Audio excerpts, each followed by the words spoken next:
All right, we will go ahead and open the hearing on House Bill 527. Representative, would you like to open on your bill? Chair Zolnikov, members of the committee, my name is Representative Lee Deming. That is D-E-M-I-N-G. I represent the good people of House District 55 in and around Laurel. And with your permission, I do have a handout. Yes, that'd be fine. Thank you. One more, too? Well, sorry, not too big. Yes.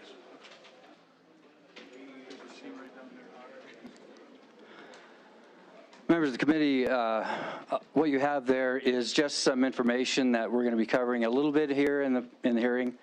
I've got some other copies if anybody would like some. I also have another fact sheet. Like I said, if anybody in the audience would like that. So my appearance at the podium here today began a couple of decades ago. I used to take students to D.C., and one of the places we always visit was Arlington Cemetery. The first time I walked in there, if you have been there, you can appreciate, I think, as I did, the sheer immensity of the sacrifices made on our behalf. My reaction on entering the main gate was sorrow. So much so that I tried to hide my emotions. I'm not really good about that.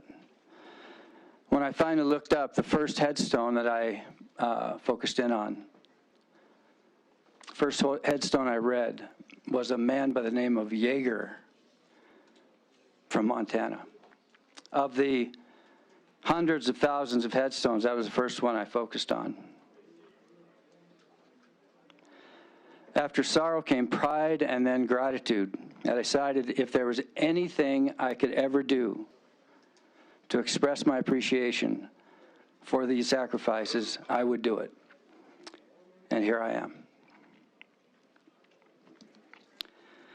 I come before you as an advocate for the men and women of the Montana National Guard, Montana Air Guard, to repay them for their service by asking that we, together, require the letter and the spirit of the Constitution be followed with regard to their service.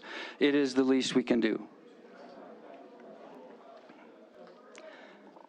Nothing in the bill prevents the governor or the president from calling up the National Guard for domestic or foreign deployments.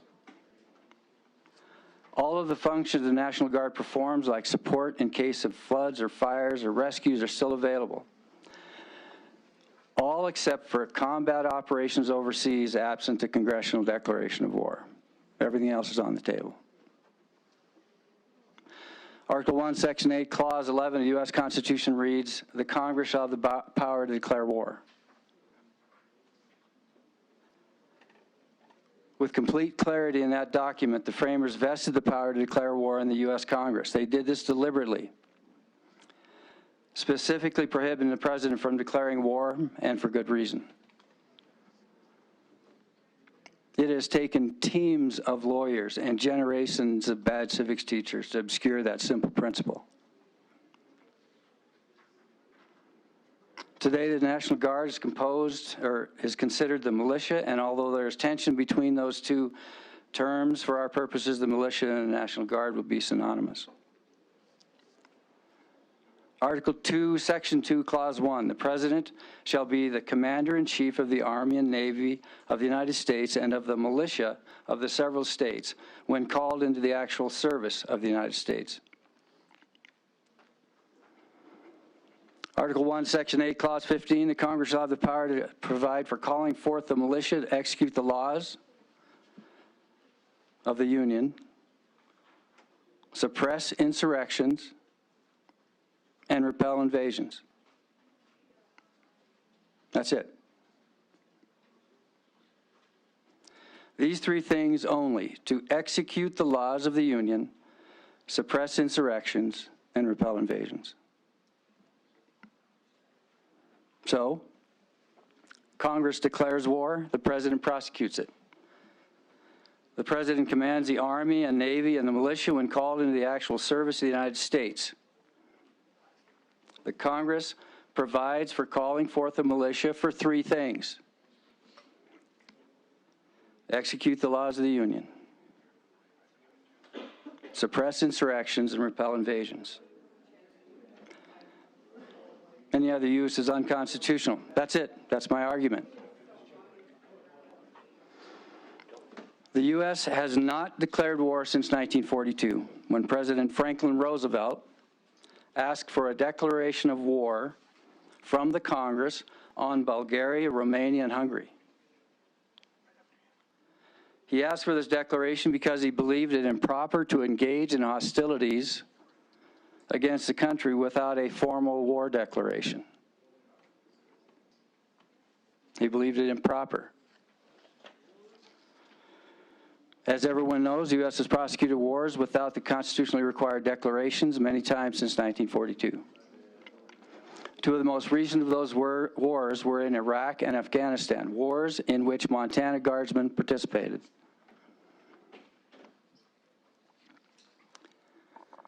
I would like to address one argument against the bill that I have heard. Some opponents of this bill believe that supporters are using the National Guard as pawns. I've heard that.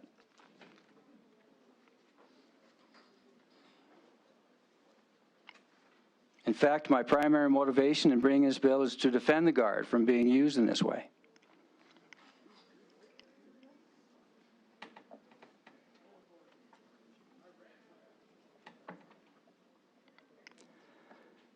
Madam Chair, members of the committee, in the interest of time and with the indulgence of the chair,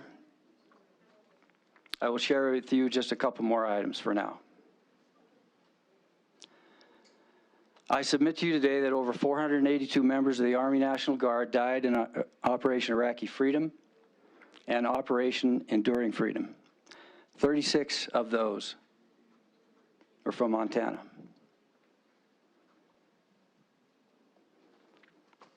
I'm not the one using them as pawns.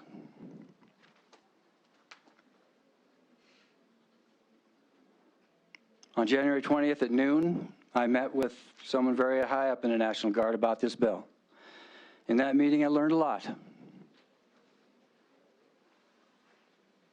In the course of the conversation, it came up that we haven't declared war since World War II. The reply was, we just don't do it that way anymore.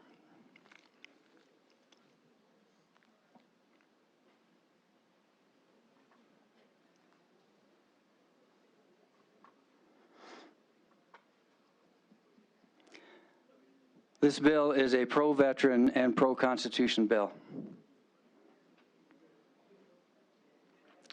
For now, Madam Chair, members of the committee, I will sit for questions and look forward to a good hearing. Thank you, Representative Deming. Just another reminder for everyone here today, we do have time constraints for testimony, so we will do 15 minutes proponents, 15 minutes opponents. If you are here and you don't get the opportunity to testify, you're more than welcome to submit written testimony either here in person or online. So with that, we'll go to proponents in the room, please. Madam Chair, members of the committee, my name is Christopher Inget, that's E-N-G-E-T. I'm the Strategic Director for Concerned Veterans for America, but I am here today representing myself. I was a former member of the Montana Army National Guard deployed to Afghanistan in 2012. I'm a lifetime member of the Disabled American Veterans and the Military Order of the Purple Heart, and a former post commander of American Legion Post 117. And today I support this bill. I want to tell a little bit about my history. I joined the military at 17 years old. In July of 2007, I was brought on to coordinate military funeral honors on the eastern side of Montana, and over the course of the next 7 years, I coordinated over 1,100 military funeral honors for wounded in action, killed in action, and those that were former service members. We did that over and over and over again. We did it with honor. We did it with distinction. But there was many times doing funerals for those that were wounded or killed in action, where I watched a 4-year-old son look at the casket being lowered into the ground and ask, "When is my dad coming home?" Many, many, many times, this doesn't just affect the veteran that goes to combat and serves in these wars and serves honorably. It affects their families, it affects their children, it affects their parents. On June 26th of 2012, I was deployed with 484th Military Police in Kandahar, Afghanistan, of the Montana Army National Guard. and I was injured when an RPG, a rocket-propelled grenade, detonated 5 feet from where I was in a tent. It flipped my life upside down. I came home not knowing what the future would hold. My kids were unsure of what was going on. I no longer was a soldier. I no longer was in the military.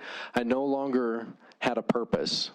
We see over and over and over again the brave men and women that have signed on the dotted line and swore an oath to our country to sacrifice everything, including their life for it, where it's affecting their families, but not actually creating peace around our country and peace around the world. We see it happen over and over and over, and just not that long ago, we watched the 75,000 members of the Taliban sweep across the country of Afghanistan.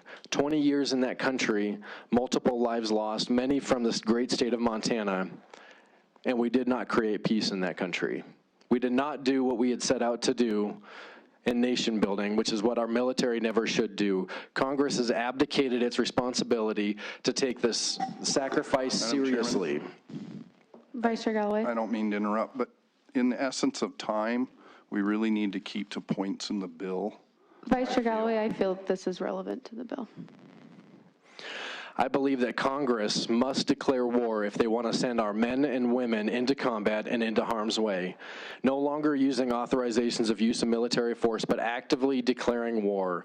And I support this bill because it ensures that our men and women from the great state of Montana and their sacrifice will actually be used for something that is going to be beneficial to our state, our country, and this world. Thank you, Madam Chair. Thank you. Next proponent in the room, please. Madam Chair, members of the committee, my name is Darren Gaub. Last name is spelled G-A-U-B. I also have some handouts if I can. Yes, that'd be fine. Thank you.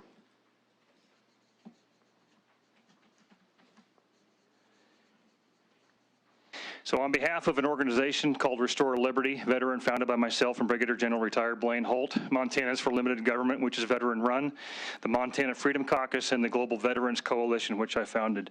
I've written a 6-page testimony here, but all of this is in support of this bill. And I've received notes from around the country, and I've published this as an article to about 5 different national outlets and a bunch across Montana as well. My background is as a 7-deployment combat veteran from tactical to national strategic level, covering 28 years of service. I started out my Army career conducting those funerals in Arlington Cemetery to the total of about 600 or more. Came back to Montana after retirement and did 2,000 more funerals as the coordinator for those funerals across this state. I've buried my family, my friends, and far too many soldiers that I know. I've commanded up to the Army brigade level, 3,500 soldiers, 115 aircraft, and worked at the national strategic level for many years. My final job was running a large aviation task force across 6 countries in Eastern Europe. Also spent 4 years in Afghanistan, 1 South Korea, and 1 in North Africa.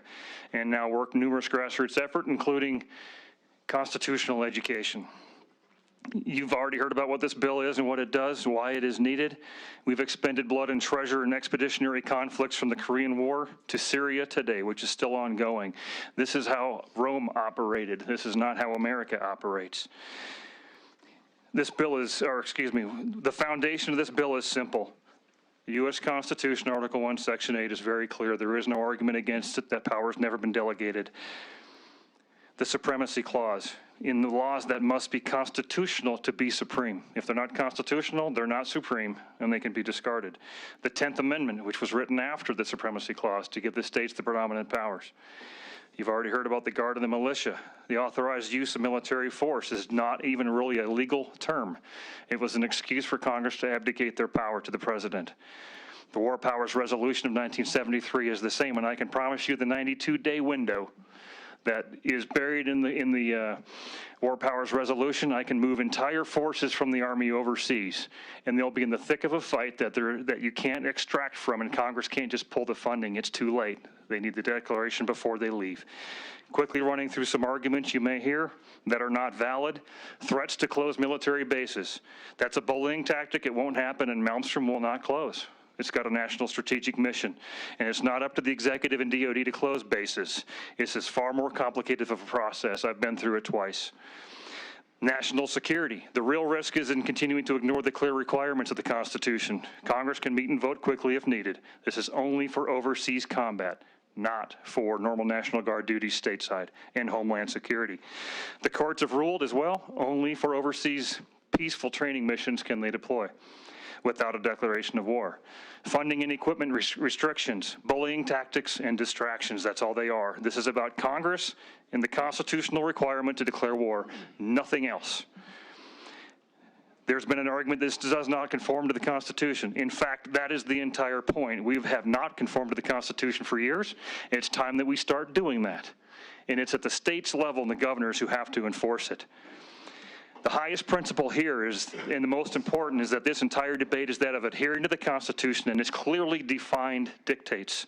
Congress alone declares war, the president executes the war, that's it. Nothing has superseded that in American history, except for some of our own apathy, and I'm guilty too. The last thing I'll say is the oath of office. To all currently in uniform and those who've worn our military uniform in the past, all others who've recited an oath of office containing these or similar words. I do solemnly swear I will support and defend the Constitution. I will bear true faith and allegiance. We are sworn to support and defend the Constitution. Not a president, not a Congress, not a defense industry, not a budget or a funding source or anything else. We are not to be bribed and coerced, and to support this bill is to fulfill our oaths. And all in this room who wear or have worn the uniform must support it, as that is what our oath requires. We are duty-bound to do what is right, not what is convenient. It's called leadership. All who would fight this bill would cast aside their oaths, and their words then mean nothing to me.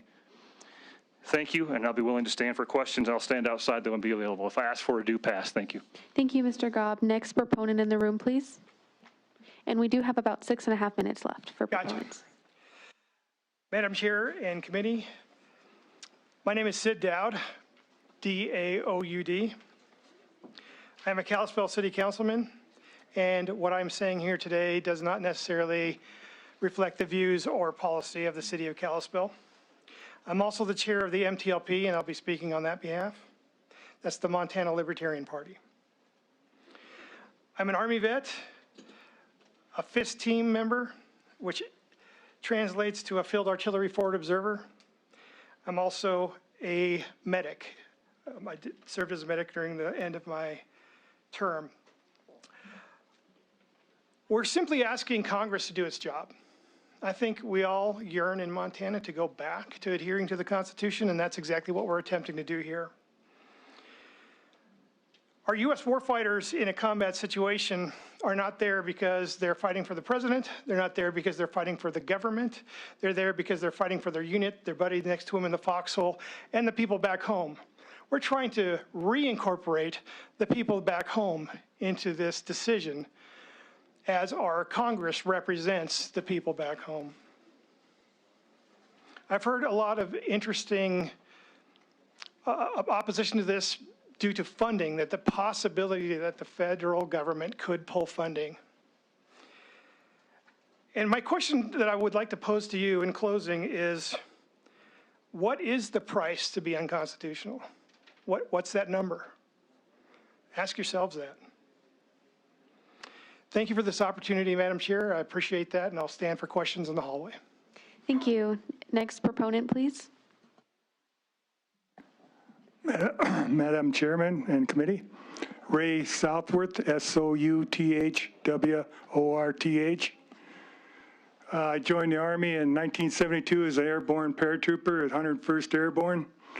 I volunteered for Vietnam 3 times, but my unit was just coming back. They were decimated. They were animals. And then I went over to Italy as a NATO force, worked with all the NATO people over there, Belgium, England, Germany, and so forth. And we trained with them. And so I believe in the North NATO. I believe in it. So as a concerned Montana boy, raised here, native all my life, I asked the question, why? Why are we against this? And I got an email from the Legion saying oppose. Why? I have that right to ask that question. Couldn't get an answer. Finally got one. It says call this Hornig or something, and I did, but we couldn't touch base. So I just wanted to ask him why.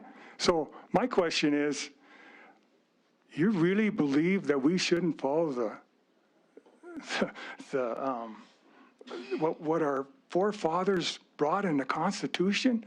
You really believe our presidents, they're four-year wonders? We have no leadership. We don't know what leadership is. Maybe Eisenhower. I'm serious, it's scary. We got politicians trying to be running Afghanistan. A total disaster exiting that. Left 20,000 or more people, our allies. Same thing in Iraq, same thing in Vietnam, and we keep doing it. And how long are we going to stay there? This is why we need this bill. Guess what? COVID. How good was COVID? Without these guys, they were so good. They ran that thing like an Army camp or Air Force camp or Marine camp. We went right through there, got our shots. It was amazing. On the fires at Roundup, they were there for looters, checking the roads. What if we had a railroad accident, and I worked for the railroad, with hazardous waste like we did in the other state there? They would be involved. We need them. But when it's called, I'm sure Congress can work with the governor, and the governor can work with the president. I bet it will work. I don't think we're asking too much. But defund hogwash. 50 states. You look at the flag, there's 50 stars on that flag. I tell it to those kids all the time when I go to the schools. What does those 50 stars mean? Unity. We got none. It's all politics. We got to start working together for the common good of Montana and the rest of the people. I swear that's why I'm here. So I'm for this bill. Thank you very much. Thank you. Members, we're going to do something a little different, and at the request of the sponsor, we will hear from Dan McKnight online, please. And we do have about a minute left, so if you could just keep it quick. Madam Chair, can you hear me? Yes, thank you. Great, thank you. I will be fast. My name is Dan McKnight. I'm the chairman of a growing national veterans organization made up of global war on terror veterans who have returned from undeclared war. You know, I'm actually watching this hearing and I'm in awe of some of the people that have spoken. But in politics, we have all come to expect some level of hypocrisy, some element of two-faced, forked-tongued duplicity. And as sad as it may be, most people just shrug their shoulders and try to ignore the circus that's become our federal government. But every once in a while, the rank stench becomes so bad that it can't be ignored. When that happens, the only thing to do is to call it out and expose it to the sunlight of public inspection in hopes the light will cleanse the people of this nasty virus. Nearly every person in this hearing room has sworn an oath to the Constitution to defend it from all enemies, foreign and domestic. Some took the oath as an enlisted man or woman, some as officers, some as elected officials. Mr. McKnight, that's all the time that we have for today. If you could just close your remarks, please. Certainly. This bill is simple, Madam Chair. The fact that it's opposed by generals and Legion commanders but supported by the rank and file speaks volumes. I swore an oath to defend the Constitution, every single word of it, and you did too, and I hope that you'll pass with a recommendation to pass. Thank you. Thank you. Next, we'll return to our proponents in the room, but if you could just come to the podium, state your name and that you are for the bill. And then, as I mentioned at the beginning, if you feel compelled to write testimony and submit it to the committee, that will be distributed to all of us. So no testimony right now? Nope, just your name and that you're for the bill. DeAndre Ramsey, for the bill. And could you spell your last name, please? R-A-M-S-E-Y. First name is D-E-O-N-D-R-A-I. Thank you. And then also where you're from or if you're representing anyone. Excuse me? Where you're from and if you're representing someone or if you're on behalf of yourself. I'm here on behalf of myself as a veteran. Okay, thank you. Did it? Okay, next proponent, please. Madam Chair, Representative Caleb Hinkle, House District 68, Belgrade. I just want to state for the record that I served as 11 Charlie indirect fire infantry in the Montana Army National Guard for 6 years, and just wondering if I can turn in my testimony. Strong support. Thank you. Next proponent, please. My name is Tom Jandron, Jandron. I recently retired from the Montana Army National Guard as an E7 in the aviation unit, and I strongly support this bill. Thank you. Next proponent, please. Hi, good afternoon, Madam Chair. My name is Heidi, like the book, Friedlander, spelled like Friedlander. I am a Marine Corps veteran, Army nurse, wife of a Montana National Guard member after he retired after 23 years, and I'm a proponent of this bill. Thank you. Thank you. Next proponent, please. Patrick Webb here on behalf of myself today, WEBB. I have written testimony I'd like to submit with your permission, Madam Chair. Yes, that'd be great. Thank you. Members of the Madam Chair, members of the committee, my name is Leslie Soule, S-O-U-L-E, and I would like to urge do pass. Thank you. Next proponent. Madam Chair, members of the committee, my name is Liam McCullum, M-C-C-O-L-L-U-M, and I have a written testimony and a handout, if I may. Yes, that'd be fine. Thank you.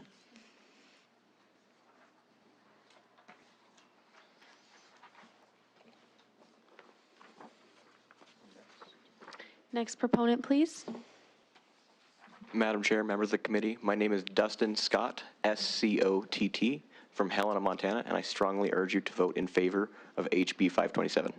Thank you. Next proponent, please. Chair Zolnikoff, members of the committee, my name is Keegan Medrano, that's M-E-D-R-A-N-O, and I'm here representing the American Civil Liberties Union of Montana to urge a yes vote on HB 527. Thank you. Thank you. Next proponent.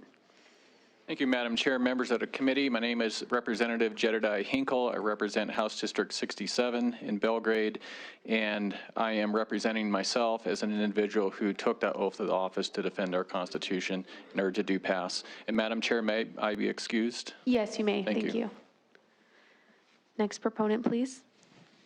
Madam Chair, honorable members, my name is Jared Frericks, spelled F-R-E-R-I-C-H-S.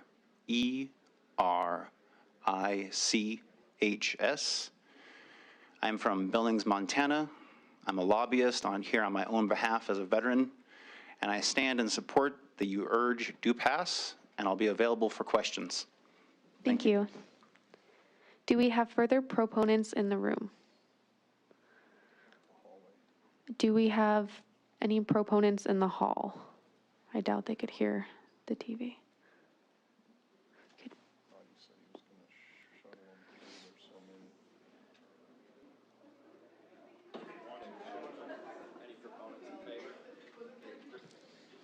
Hi, my name is Joanna Coaster, Madam Chair, members of the committee, D-R-U-A-N-N-A, last name K-O-E-S-T-E-R, and I very, very much approve of this bill. Thank you. Thank you. All right, seeing no further proponents in the room, we will move to opponents in the room, please. Oh, sorry, I think we have more proponents online, so we'll now move to our proponents online. Good afternoon, Chair and members of the committee. My name is Chelsea Culpon, C-U-L-P-O-N. I am a voter, taxpayer, and homeschooling mother of 4 in Helena. I have one son who, from the earliest age of 3 or 4, decided he wanted to be a P-51 Sorry, Ms. Culpon, we only have time for people to state their name and that they're for the bill. But if you have testimony, please feel free to submit it online. No, thank you. I'm a proponent. Thank you. Next online proponent, please. My name is Lucretia Humphrey, H-U-M-P-H-R-E-Y. I'm a proponent of this bill. Thank you. Thank you. Next proponent, please. Hi, my name is Scott Horton. I'm the director of the Libertarian Institute, and I was asked to come and speak today by my friends from BringOurTroopsHome.us and DefendTheGuard.us, and I am very strongly in favor of this bill, and I'll submit my testimony online. Thank you very much. Thank you. We'll next go to Dale Gann, please. I'm Dale Gann, and I'm with Adam Thune, and we are in support of this bill. Thank you. Next online proponent. My name is Elena Gagliano, Gagliano, and I'm a proponent of HB 527. Thank you. Thank you. Seeing no further proponents online, we'll now go to opponents in the room.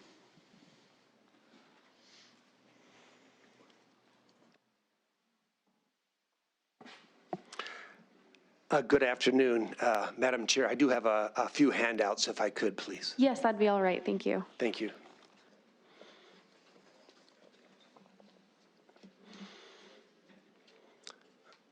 Good afternoon, Madam Chair and members of the Energy, Technology, and Federal Regulation Committee.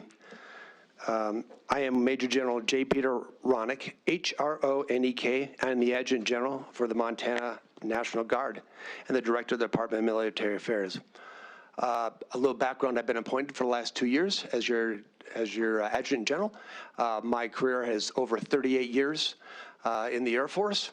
I have served over 4,200 hours flying F-16s, F-15s, and C-130 aircraft, 3 combat tours in Iraq and Saudi Arabia, Southwest Asia, and then since coming back, mainly spent the rest of my career in Great Falls as a wing commander, and then before I became Adjutant General, in Washington, D.C. as the Plans, Programs, and Requirements Director for the Air National Guard with the United States Air Force, working force structure and budgeting issues for our national defense.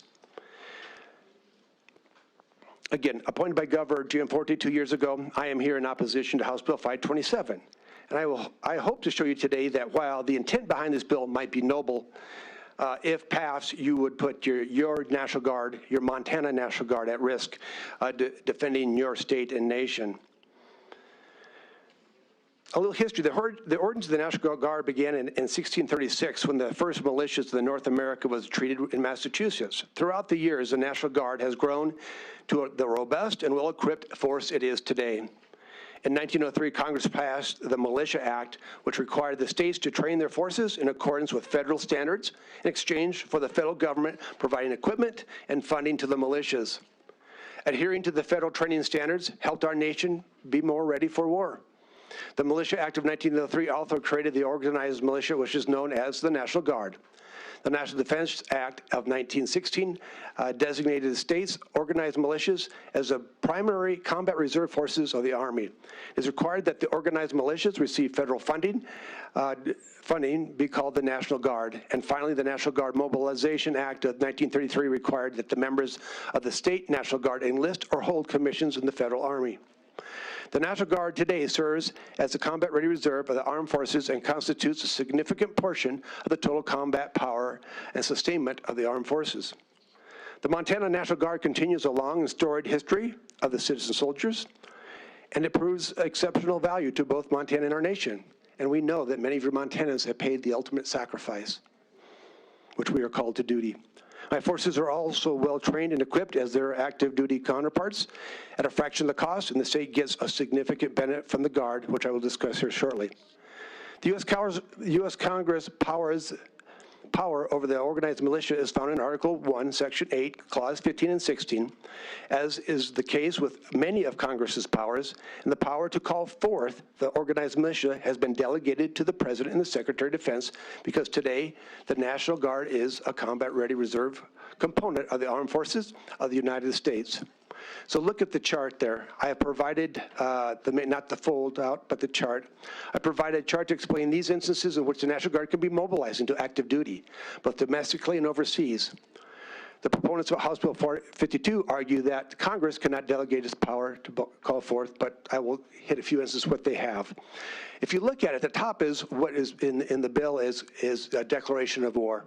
And at the bottom is state active duty. So those are kind of everything in between has been delegated by Congress to activate the reserve component. You may or may not like those rules, but that's what all reserve components, when called to duty, and is a lawful order.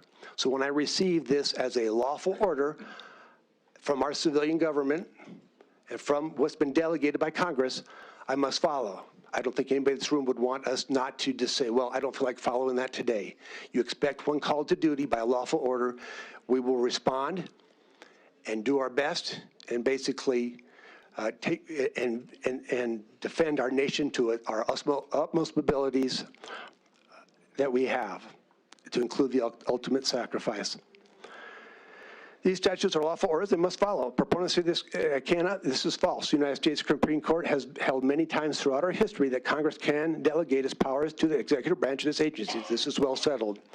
On a point in this case, U.S. Supreme Court held in the 1990 Supreme Court case Purpose versus Department of Defense that governors could not withhold consent for activation of the National Guard overseas because of an objection to the location, purpose, type, or schedule of such active duty.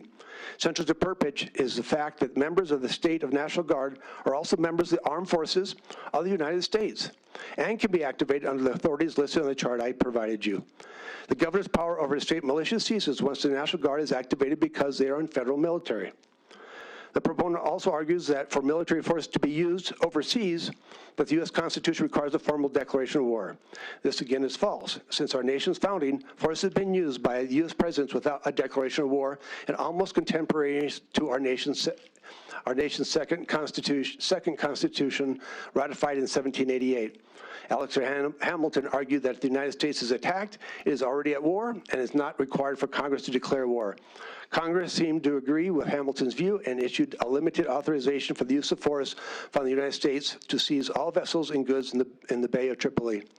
The limited authorization of the Bay of Tripoli, short of a declaration of war, was upheld as a constitutional in 1800s in the case of Boss versus Tingey, where the Supreme Court held that Congress need not declare war in the all-out sense. In fact, in the War of 1812, which was the first instance where it was declared by Congress, the United States had been involved in 6 military actions in foreign territories. The United States has engaged in an additional 26 military actions in overseas and areas by time. The next war was declared in 1846 against Mexico, and another 39 instances of military action before our nation's third declaration of war with Spain in 1898. By 2020, force has been used overseas 176 times, and Congress has declared war 11 times. My judge advocate also has a congressional research article that would, if you want it, you can request that from me and we can get that to you, of our history for you to review. The argument that force cannot be used overseas in the absence of declaration of war is false. The Supreme Court in our history indicates that if the proponents the Supreme Court in history indicates this. If the proponents would like to change the Constitution or the way the military forces are used overseas, it should work with the federal government, not at the state. If forces to be used overseas to do that. Because right now, just by Montana saying we are not going to use our forces for combat operations, we would be backdooring what we say, and that would put us at risk in Montana because all other states are still following the laws that have been passed by Congress, where we would be saying no to that. So even though I might be kind of saying these are rules that we should not follow anymore, until those are changed, I have to follow those rules. If our state says they will not follow it, we'll be one of the 54 states and territories that would be saying no. This has been brought forward to other state legislators, but none have passed. If House Bill 52 is passed, it will put our state and nation at risk. The Department of Defense will most likely move my missions, equipment, military pay, and facilities to the Reserve, Army Reserve, or our Air Force Reserve, or other states' National Guards that don't have these defend the guard, or I would say defund the guard bills, because of the laws that are in place, they can't utilize us for operations that they think they need. They will need to move it where it's more accessible. And because of my time in Washington, D.C., I have seen movement of that to make sure we're accessible. And I know that would be a fact. The Department of Defense could also pull the pull the recognition of Montana's organized militia because that system that exists today requires that to receive the federal funding, equipment, and recognition, it must comply with all federal laws and training standards, which could include mobilizing in support of a presidential call to duty. Practically, I would lack the equipment or facilities to train, prepare, or respond for domestic or international crises that pose a security or safety risk to our nation and state if this bill were to pass. For example, right now, I would like the equipment and resources to conduct missions on the south-south border, which we are currently engaged, because those resources would be pulled. I would like the resources to rescue Montanans from the Yellowstone River or fight fire to save life, because those helicopter missions would be pulled. I would not have trained forces, equipment to deploy for any overseas attack like 9/11 also. The economic impact will also be significant, even though that is probably not the focus, but it would be a fact. If you look in your trifold, it says economic impact, you will see that the amount of monies that we currently get annually, okay, for payroll and salaries paid by the federal government is $176 million a year. Operations and maintenance of our facilities is over $27 million a year, because we would not be able to go to the current laws that are currently in place. Unfortunately, House Bill 527 does the opposite, defending the Guard. It defunds it. It puts our state and nation at risk. I would like to point out that there is a legal note prepared by the Legislative Services that call into question House Bill 527 legality. I want to leave you with this. Your 3,500 soldiers and airmen are proud and willing to do the ultimate sacrifice. Last 2 years, over 1,000 have been deployed overseas for combat, humanitarian, and peacekeeping operations, and over 1,000 have been engaged in state active duty. You should be honored, and I know you're proud of them. Your National Guard is sworn to defend the U.S. and the Montana Constitution against all enemies domestic, and your all-volunteer military force follows lawful orders, which I've shown out to you. If those are to be changed, it needs to be changed at the national level, not just one state saying we're not going to participate. And your National Guard, again, is proud and honored to serve this great state and nation. We do not need to be defended. Our job is to protect and defend you. And that's what you want. So when you go to sleep at night, to know at home or abroad, if called under whatever lawful order is out there, we as a nation, we will participate the same as any other state. I have Major Todd Wayne here, my judge advocate, who can provide any information, and also Ms. Sunday West, my deputy, on anything that impact to the Department of Military Affairs. Thank you so much for your time. Thank you. Next opponent in the room, please. And we do only have about 3 minutes left. Madam Chair, members of the committee, Mike Talia, T-A-L-I-A, representing the American Legion Department of Montana, and we oppose House Bill 527. I'm a lawyer by trade and a veteran of some of the expeditionary operations at which this bill is aimed, and for many years I was the Montana National Guard's lawyer. Now I'm in private practice. There's a lot of good intention behind this bill, but the bare fact of it is that it flies in the face of the Constitution, because the states are limited to the appointment of officers and training the militia in accordance with the discipline prescribed by Congress. The history of the National Guard that led us to the point where we are today comes out of the Spanish-American War, and we have the Militia Acts, including the Dick Act, and there was a grand bargain struck. Congress says, we will pay for these forces, states. You can have all of this stuff, but we're not paying for it for your fires and floods. We're paying for it so that we can use it for the national defense. And that was the lesson we learned after the Spanish-American War. One point on a legal note, I do believe the statute that is discussed there is not the right statute. This bill is aimed at section 12301 in Title 10 United States Code. That's the statute that allows governors to have the ability to not consent to the deployment of forces. Why do governors not have the ability to consent? Because Congress gave it to them, and that comes from the Constitution. So the American Legion, Department of Montana, asks you to vote no on this bill. Thank you. Thank you. Next opponent in the room, please. Madam Chair, Honorable Vice Chair Galloway, my name and members of the committee, my name is Joe Fletcher, J-O-E-F-L-E-T-C-H-E-R. I'm a United States Air Force retiree. I reside in Great Falls, Montana, and I'm a veteran of the Vietnam War. And I'm representing the Department of Montana, Veterans of Foreign Wars of the United States of America. Let me state at this time that every member of the Veterans of Foreign Wars of the United States is a combat veteran or they have served in a combat area, which they were subject to being injured, killed at any moment. I know, I've been there.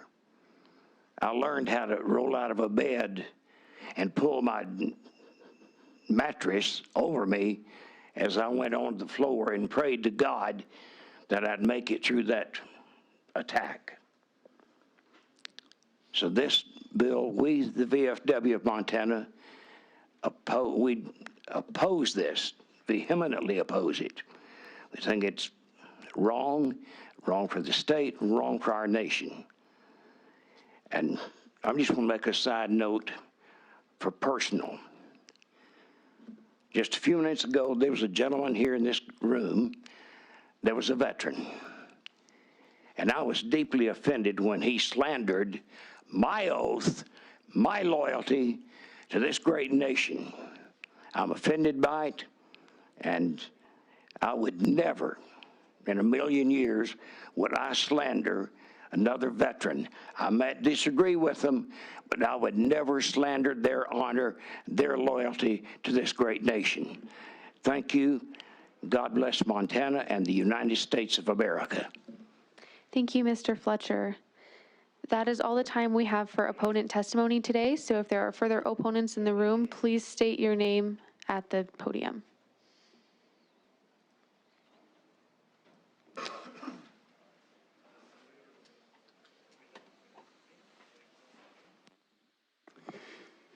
Yes, ma'am. Madam Chairman, my name is Bill White. Last name is W-H-I-T-E.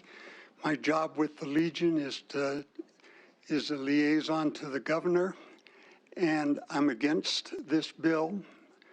There has been gentlemen up here speaking. Mr. White, we don't have time for any more testimony. Thank you. Next opponent in the room, please state your name. Madam Chairman, Dwayne Cunningham, C-U-N-N-I-N-G-H-A-M.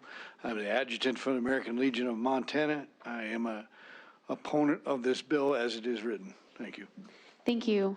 Further opponents in the room?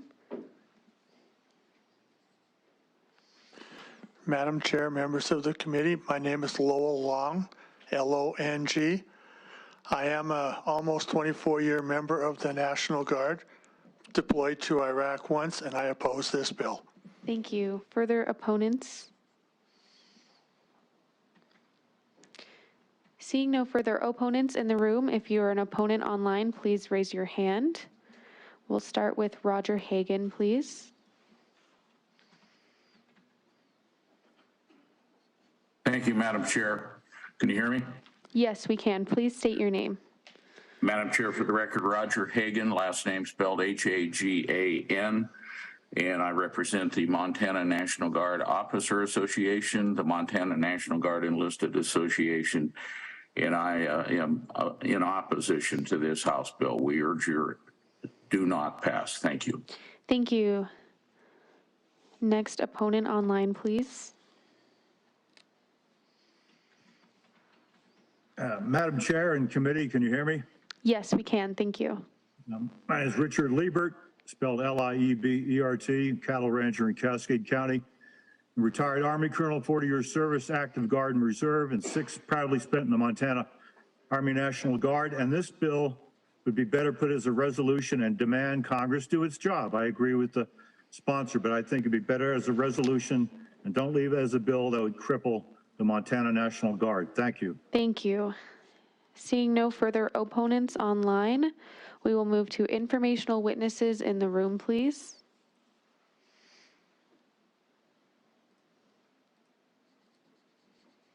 Good afternoon, Madam Chair and members. My name is Major Todd A. Wayne. That's spelled T-O-D-D. Last name is spelled W-A-Y-N-E.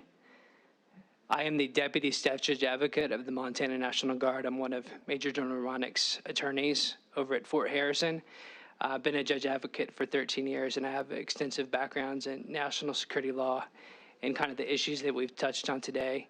If you have any questions on the differences between the AUMF and the declaration of war, or kind of how the operational framework exists with the militia and the federal army, I can answer those questions. Thank you.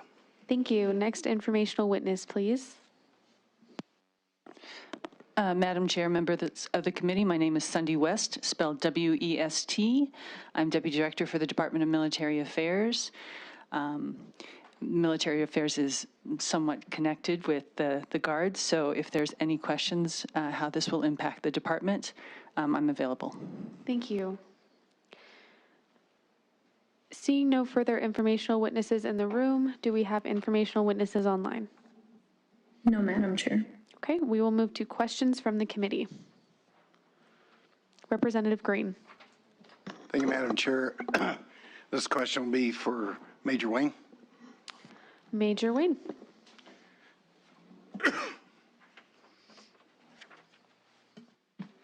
Madam Chair, Representative. Thank you, Major Wayne. This is a very emotional topic, and I understand why so many people feel that way. I'm 100% disabled veteran myself, a lifetime member of the Disabled American Veterans, VFW, American Legion, when I was active duty. So when I signed up, I understood that I was going to be possibly sent, well, I was on submarines, of course, I'm being sent overseas. But the question is as a Guard member, during the recruitment process, are people fully aware of the opportunity that they will have to be deployed?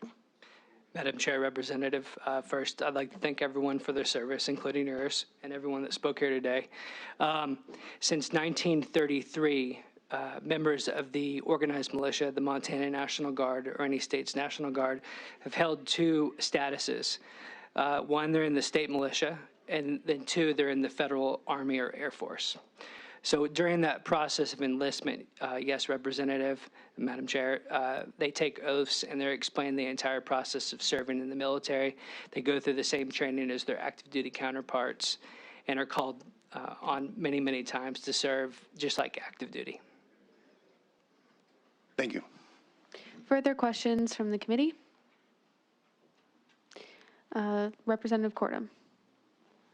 Thank you, Madam Chair. For Major General Ronick, please. Major General Ronick.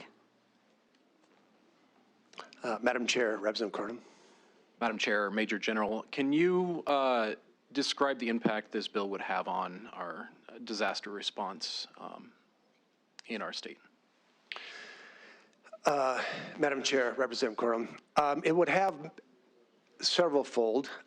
If you wanted to use this for state active duty, the numbers would probably diminish because I probably would not have the missions or the equipment to recruit to a certain level. So I would imagine that force structure would move out of state, so that would draw down the manpower. So for any kind of military active duty, that number would do. But more impactful instantly what happened is if the missions were to move, they would take the helicopters, the vehicles, other equipment would move out. So you would not have that support system there for that. So you would have just a diminished force and maybe limited equipment unless the governor decides or the state appropriates funding for equipment that it is currently paid for on the federal government. So that's where you would see the impact, but you would not have the helicopter rescues or any kind of security that you would probably want.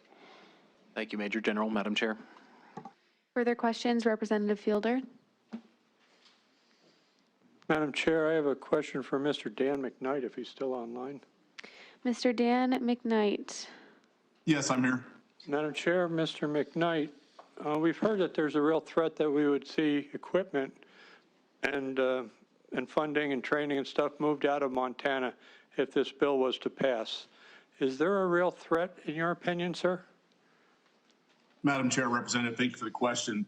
I believe that the threat is it's a paper tiger. There is no political mechanism for defunding the National Guard. The National Guard is bound by certain rules and restrictions. In Title 32, they have to maintain their state mission, their state readiness in order to receive federal funds. And if they abdicate that responsibility under Title 32, the federal government can pull funding.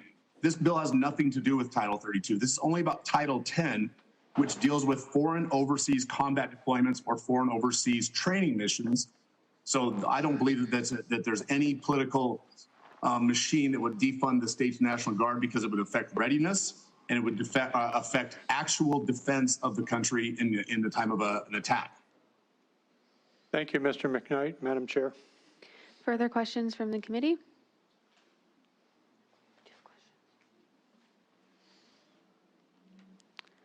Okay, seeing no further questions, would the sponsor wish to close? I would, Madam Chair. Before we go any farther, did we get an amendment on this? Because I suggested an amendment to new section 2.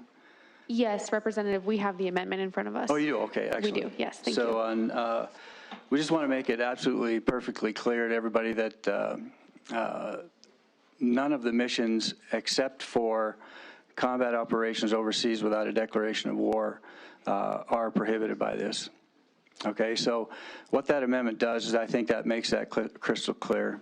And so as we move forward with this bill, we certainly like to, and I requested the amendment. Obviously, it's a friendly amendment.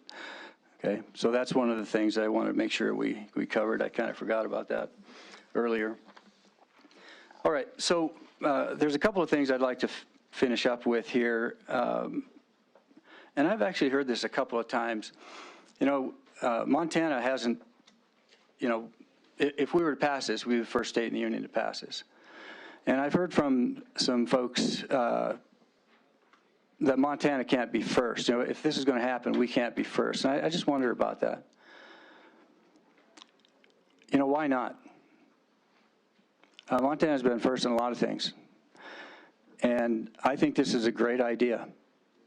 And I think it honors the sacrifices that these people have made for us. And so why not be the first in a nation to do this and have the other states follow? And I also think that we're trying to, probably the most delicate way of saying this, are we really trying to avoid risk? Is that what we're doing here? You know, all of this stuff is risky. I think the very first time I heard that was in a conversation with somebody in the halls of this Capitol. And the first thing I thought of was those guys jumping off those landing crafts at Normandy. I mean, I used to tell my kids that story over and over again. Talk about courage. And those men didn't know that there was people who had already jumped out of airplanes the night before. Somebody had to go first. Why not Montana? I'll also point out that there's no fiscal note. You know, we've heard dire predictions that, you know, we lose all the money and all the training and everything. And I think if that were the case, there would have been a fiscal note. There is none. Someone in here brought up the fact that there was a legal note, and I think you should read it. If you have any doubts about the legality of this bill. That legal note, which I responded to, answers all the questions that the legal staff put on there. And so read that so that you know that I'm not snowing you here.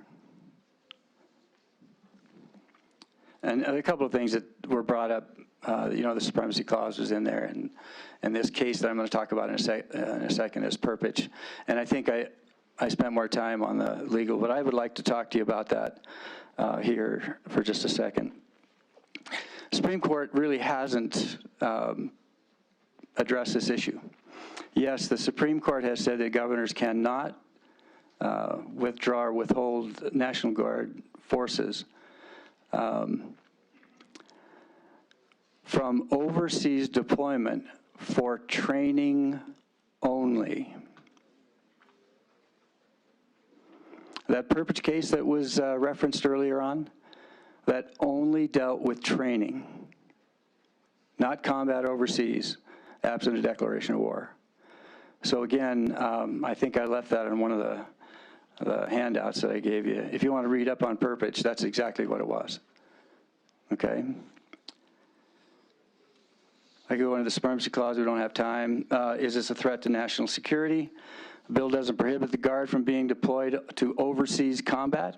It simply asks the Congress pass a declaration of war before that happens. That doesn't affect national security at all. An invasion or an insurrection, yeah, we can deal with that immediately, and that isn't prohibited by this bill. It's under the existing Constitution, the Montana Guard involvement is no way prohibited.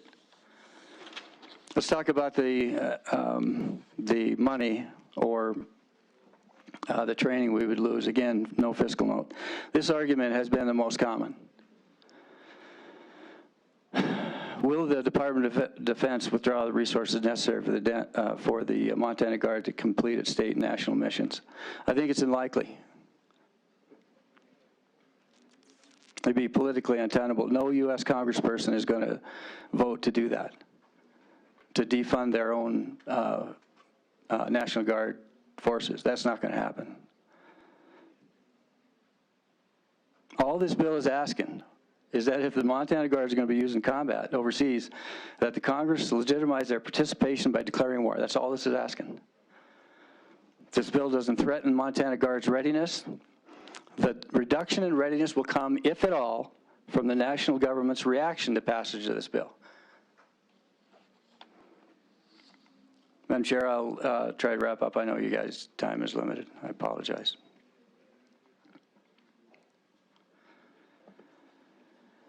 Because we have done combat operations overseas without a declaration of war for so long, doesn't mean we should.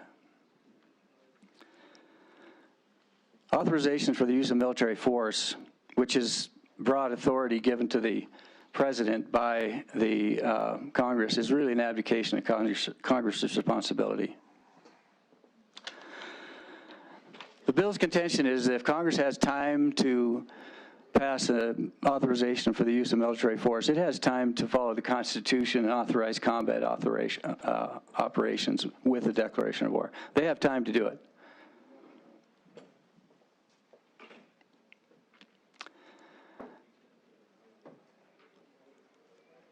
Is it reasonable to believe that the founders who deliberately left the question of bringing the country into a state of war to the Congress, not the President, would have intended one AUMF passed in 2001 to be an eternal blank check to the executive branch for combat operations?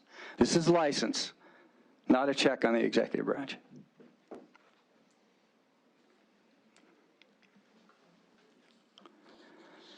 I have more, but I understand. I've got a committee to go to as well that will be there till about 8:30, I don't know, 9 o'clock. So Representative, we don't limit time limits for the opening and closing. I know, but I understand you guys are tired. I will go through my conclusion, and I promise it's short. My goal is not to send a message. That was never the goal for me. I know there are some other folks that might have some different goals in mind, or to force the national government to do anything.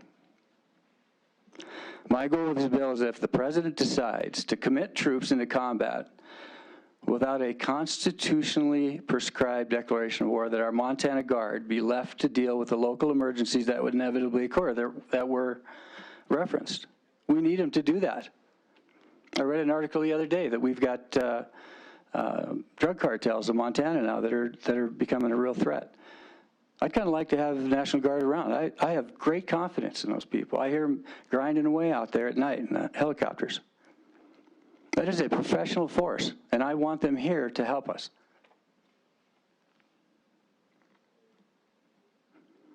If a crisis arises and the Congress decides to declare war, then I'm confident that our dedicated Guard members will answer the call with great professionalism and skill. There's no doubt in my mind.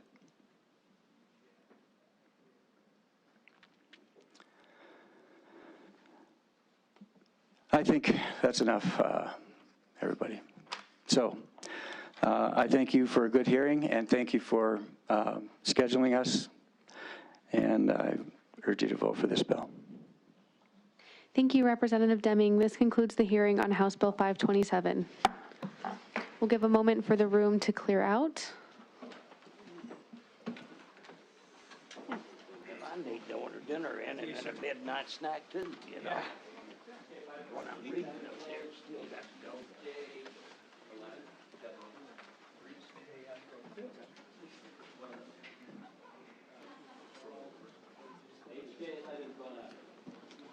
Thanks, guys.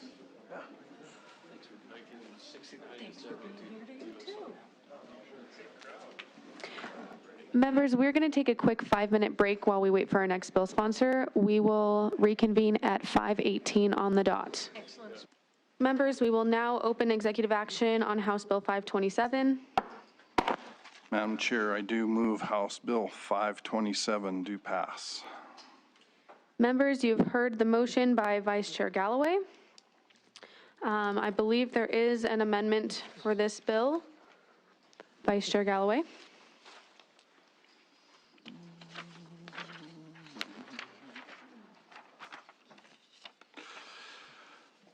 Madam Chair, we do move House Bill 527.1.1 amendment do pass. Members, you've heard the motion of the amendment. Is there discussion on the amendment? Members, if I could just clarify, I believe this amendment was brought, can I see that? Yep. Just to, the only change in the language of the bill here is going to be on page 2, that's line 21. It says performance of a hazardous service relating to an armed conflict. So the sponsor did mention this in his testimony. It is friendly. And this was just to provide some clarity to the language. So is there discussion on the amendment? Question. Question's been called. We'll do a voice vote for this one. All those in favor of amendment 527.1.1, please signify by saying aye. Aye. Opposed? All right. The amendment goes on. Vice Chair Galloway. Madam Chair, I do move House Bill 527, once amended, do pass. Thank you. Is there discussion on the motion? Representative Green. Thank you, Madam Chair. I'm going to be a no on this. I think that we are unfortunately treading in some extremely dangerous water here. It's uncharted. Nobody knows what will happen once we make this decision. As a former veteran, disabled veteran, I think that everybody knows my credentials here. I believe that when you sign up, whether it's the Guard, the Reserve, active duty, you make a commitment, you know what you're signing up for, and for those reasons, I'm going to be a no. Is there further discussion? Seeing none, let's do a roll call vote on House Bill 527 as once amended. Representative Bishop? No. Representative Brewster? Yes. Representative Fielder? Yes, by proxy. Vice Chair Galloway? Yes. Representative Green? Yes, no. Representative Harvey? No.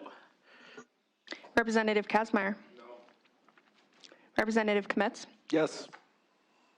Representative Knutson? Aye. Representative Cordum? No. Representative Phelan? Yes. Vice Chair Sullivan?